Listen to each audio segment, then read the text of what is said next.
Alright guys, I'm going to teach you how to make your breakouts here. We're going to open up and you should have all of your stuff here, your layers basically. You want to turn off the grid that I provided for you so that it should have just white lines, look pretty like that. I'm going to go ahead and drag this out of the group that I've created for it and show you how this works. So you should have all of these guys. You can select them, start down at the bottom. You don't want anything other than your layers that you want to group together. So start at the bottom, work your way to the top, select all of those layers.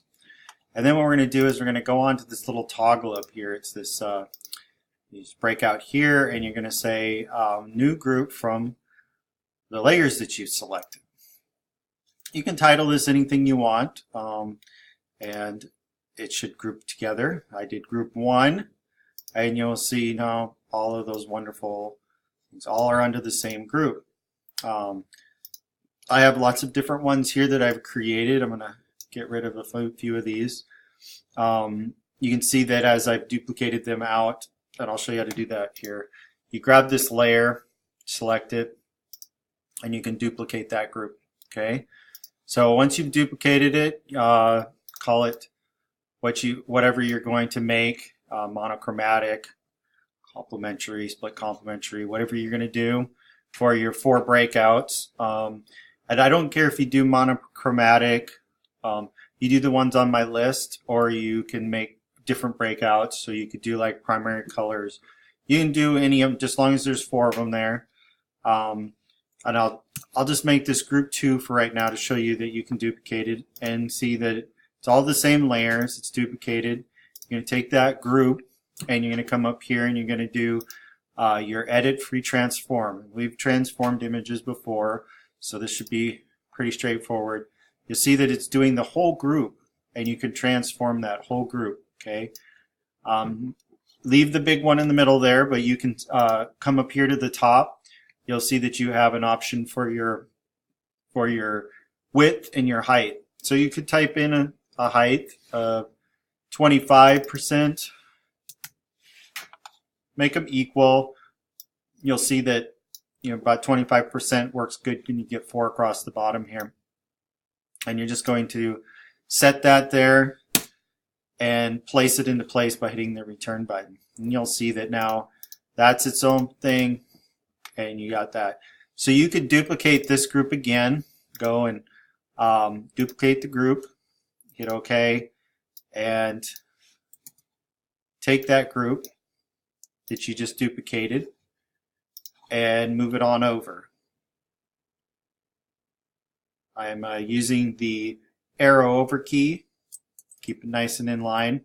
And you can move it over as far as you'd like. Mine's going to keep going over until I'm somewhere in there. And now I'm going to show you guys how you can go ahead and break out the areas in there. So you're going to duplicate this like 4 times, and you can call them what you want. I've broke out in these 4 different ones, but you guys could pick what you wanted. If you wanted to do an example of, say, let's pick the ones that are just real super easy, these ones at the top. If you wanted to do monochromatic for, say, you could select those 4 that you're going to break out and go ahead and do an edit free transform. And you'll see that those 4 are selected. And you can grab on them and you can make it larger. Hold down on your shift key and it'll keep the perspective. Or you could come up here and you could type in 125, 125, and that's a perfect scale up. And then, of course, apply it and move it over. So now I've got my selection tool, and I can move it so that it's kind of setting up and away from the main circle. Then I would label this using my text tool. I'd come over here and I'd label it.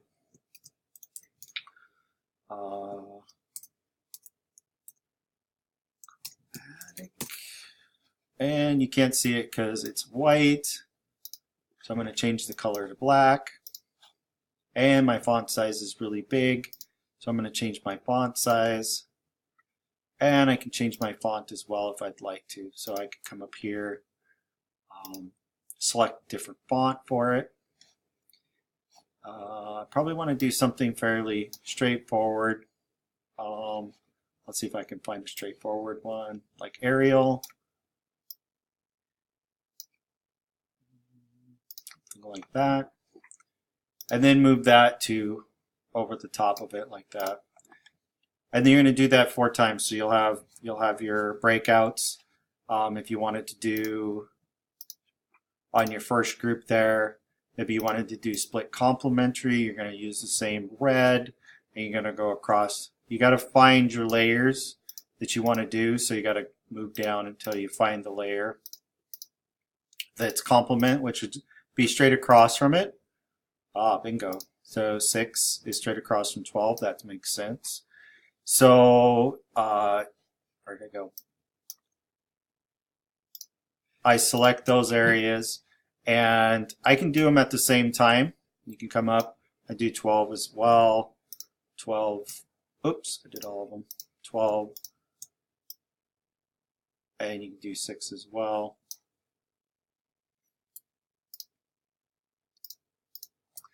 And then do your free transform and do it at 125. Seemed to be a nice increase. Hit enter on that, and then you can place those in place, and then just use your select that group and maybe move them into location so they look a little bit better.